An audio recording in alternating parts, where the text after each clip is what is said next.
Hi, do you guys have the strawberry frappe? Yep. Could I get a medium one, please? Yeah, that with the coffee. No coffee, please. Anything else? No, that's everything. Perfect, coming down. Thanks so much. Perfect, thanks so much. Hey divas, welcome back to my channel. As you can see, we're in the car, so I thought we could do like a car chat, life update, Q&A sort of situation. I've just grabbed myself a drink, as you would have seen, from Costa. I went for a strawberry frappe. I wasn't sure if they'd have it because I couldn't see it on their menu, so I had to look online, and this is a real treat. I rarely get any drink like this. I had one in Starbucks a few weeks ago and was just divine, so I thought I'd grab one from Costa today and I try it. But hi, welcome back to a new video. Just so we could have a chat today. I'm not feeling 100% to be fair. I've got like a little bit of a cold, cough, whatever going on, but we've got some sun and I'm happy about it, so I really cannot complain. I feel like this light is hitting me really weird and making my hair look a different colour. I could be wrong. Also, I'm really sorry if this steering wheel was annoying throughout the video. I can't really do anything about that, but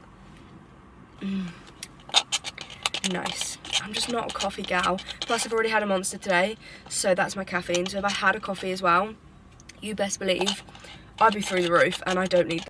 What a really great start to the video that is, when my SD card was already full. Anyway, I've deleted stuff, we've cleared it. So I asked on my Instagram if anyone had any questions. I haven't got loads of questions, but I've got some good questions, so I wanted to answer them. Just want to chat to you guys. So let me just pull up the questions. To be fair, I haven't actually looked at all the questions in like detail or like really thought about it very hard, because I wanted my reaction to be like real, do you know what I mean? Not that it's not if you kind of think about the questions before, but I just kind of wanted it to be really natural. What am I doing? Oh yeah, stories. But I hope that you guys are doing really well. And yeah, thanks so much for clicking on this video. Just thought we could have a little chat. I need to keep this drink on me. Not got enough hands. Also, look how cute this is on the back. My sister's got me, it's a NYX. It's like the sticky thing that you put lip gloss in. I've got the Rimmel one in it currently. I need to get the NYX one, but it's the best thing and the most annoying thing ever, because I absolutely love it and I don't want to take it off, but I can't put my phone in like my phone holder, which is where the camera is right now, or like on any tripod that way round.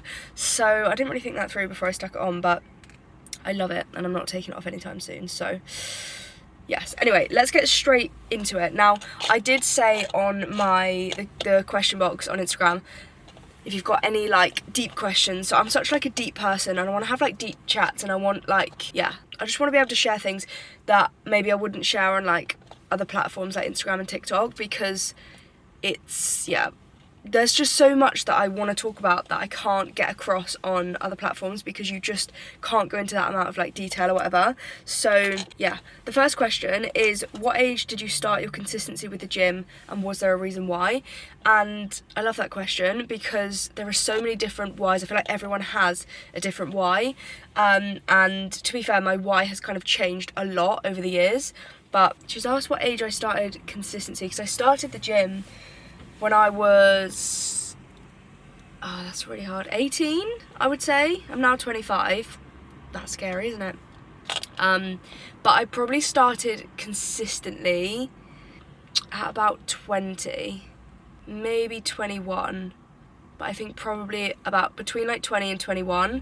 I also have this thing where I kind of have a lot of like blur around memories. I don't know why, I just have like really poor memory when it comes to my life or just anything, so bear with me as I'm trying to get through these answers. But yeah, I'd say like 2021. The biggest reason is I just wanted to feel strong.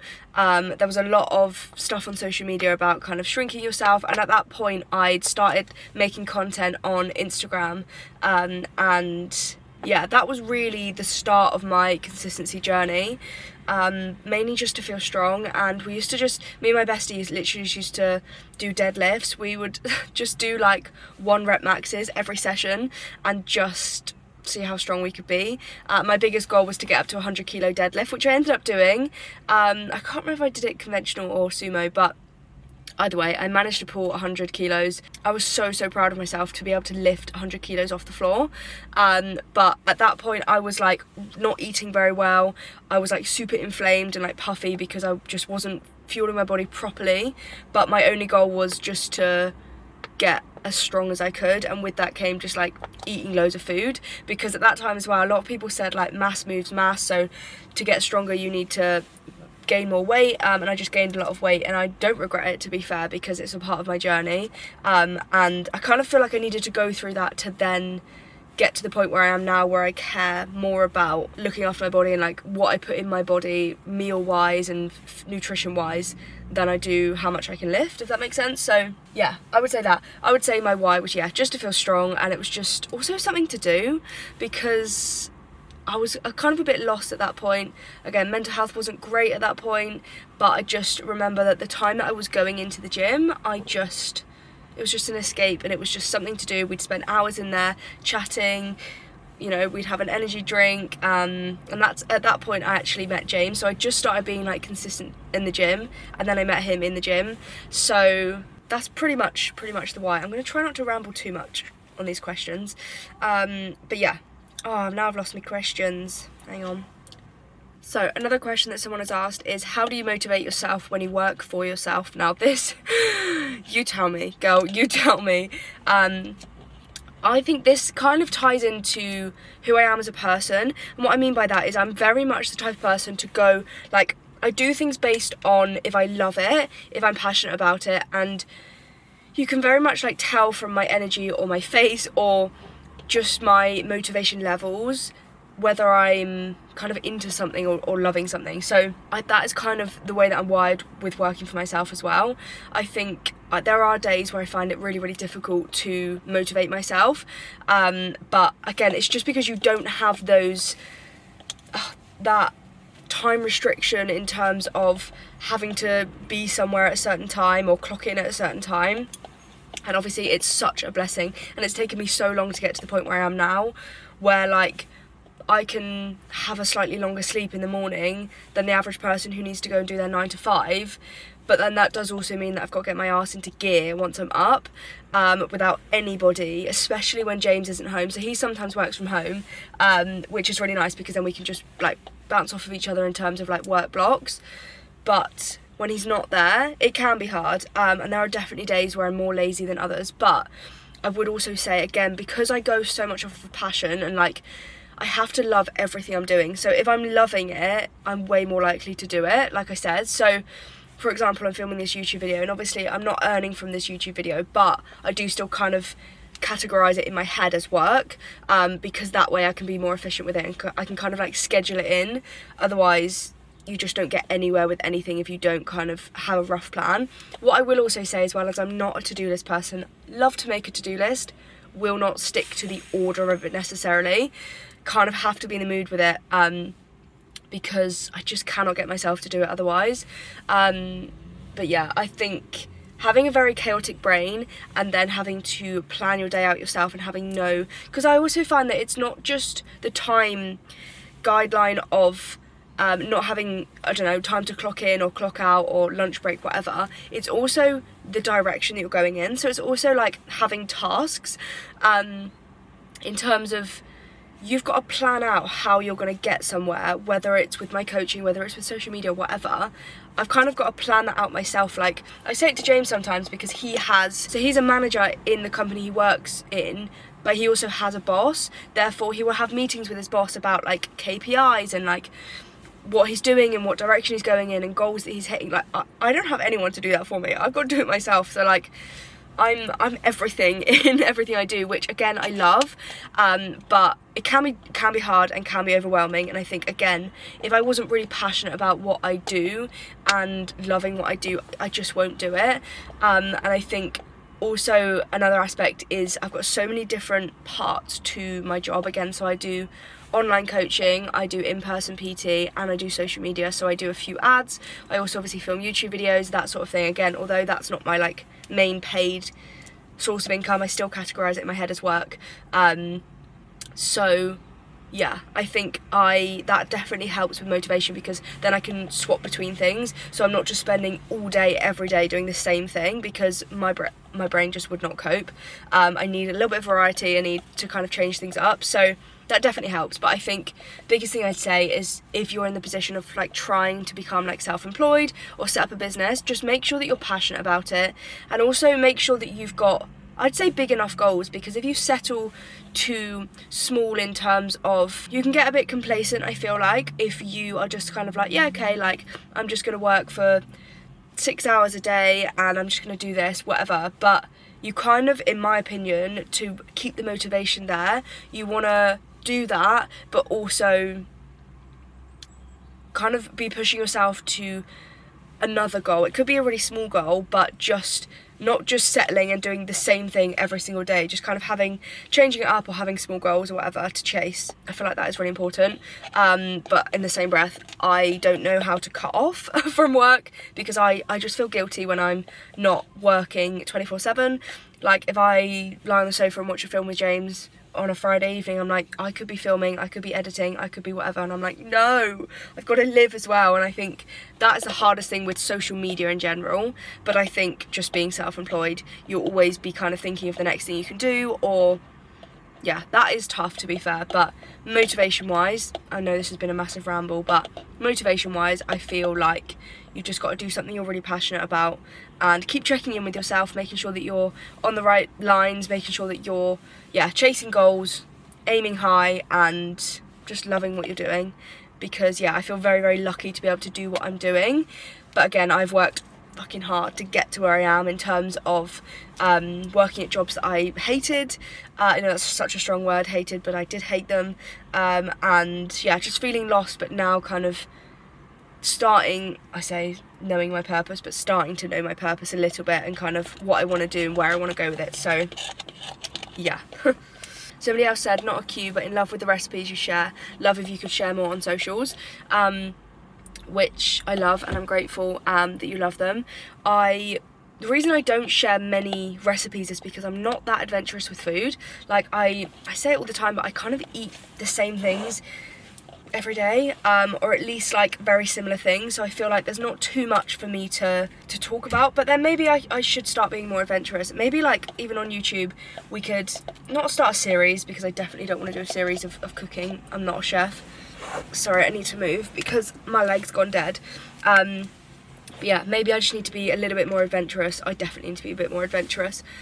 Still with my staple like food sources that I know that I love, but just trying out different recipes and stuff, and then I can share it with you guys. So thanks for that comment, because I definitely will take that on board. And I know that you guys, everyone seems to love like the food that I share, but again, to me it's really boring because I eat the same things or very similar things every day. But yeah, I will get better at that, and I will take that on board. Okay, going into a very deep one. So I actually, before I say this question, I posted a recent YouTube video where I was talking about my mental health, and how it's previously been, and why I romanticize everything, and why I care about birthdays so much. So I think that was the birthday prep vlog. So if you want to hear about that or see that, then obviously you can click on that video as well. But this question is, after the major mental health incident, could you say there was a sudden shift on your whole perspective of life? Also going deeper, did you feel almost reborn in a way? This is such a good question. I literally love questions like this. Like I love deep questions that are taboo and I think just aren't talked about enough. And again, the response I had from when I opened up about it, or any time I open up about it, to be fair, you guys are always so lovely and kind of share your stories a little bit, or just kind of relate. So yeah, it's definitely something that I want to talk about more. Now I talk about this with James sometimes, because I think that I would say yes, but maybe not in the way that you'd imagine, and there wasn't like one pivotal moment that I was like, do you know what I mean?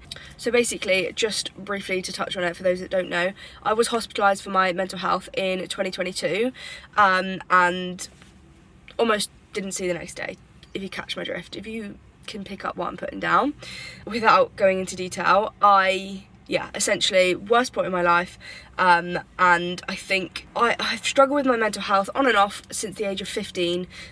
Since I can remember, I've always kind of felt really low, felt quite just unknown in myself, I would say. Not always lost, like just very up, very down, just kind of struggled to regulate and all of that. So basically the point of me saying that is that I feel like it's important to the story, because I feel like when you struggle so much and you kind of hit the lowest of the lowest point that you feel like you ever possibly could, the only way is up. And I know that sounds so cringe, but you kind of, I don't want to get too philosophical, I think that's the right word, but basically you you can't go any lower than that, right?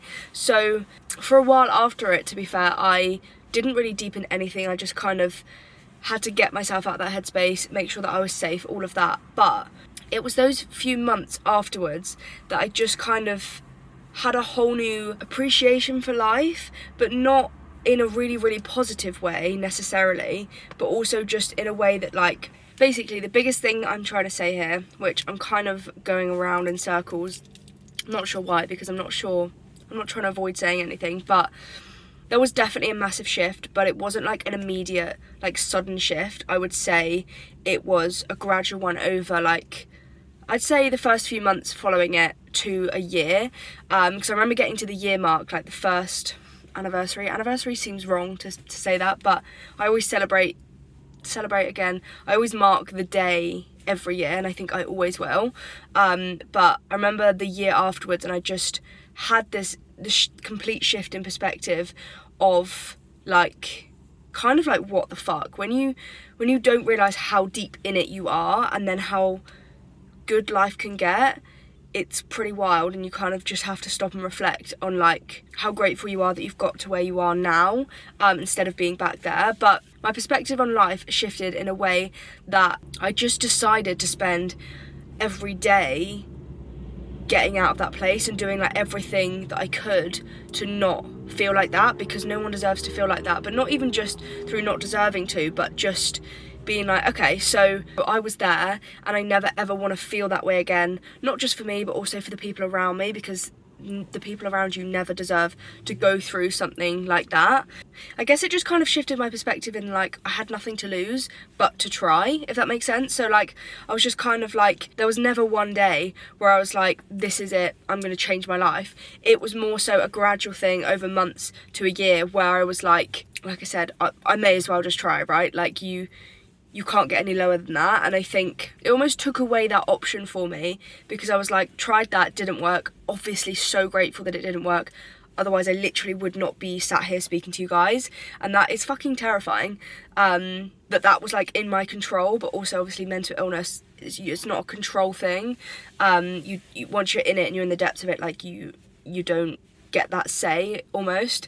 But yeah, I would just say that, like, I just almost stopped giving myself the choice to fall back into old habits, and I just decided that I was gonna, like, reinvent myself.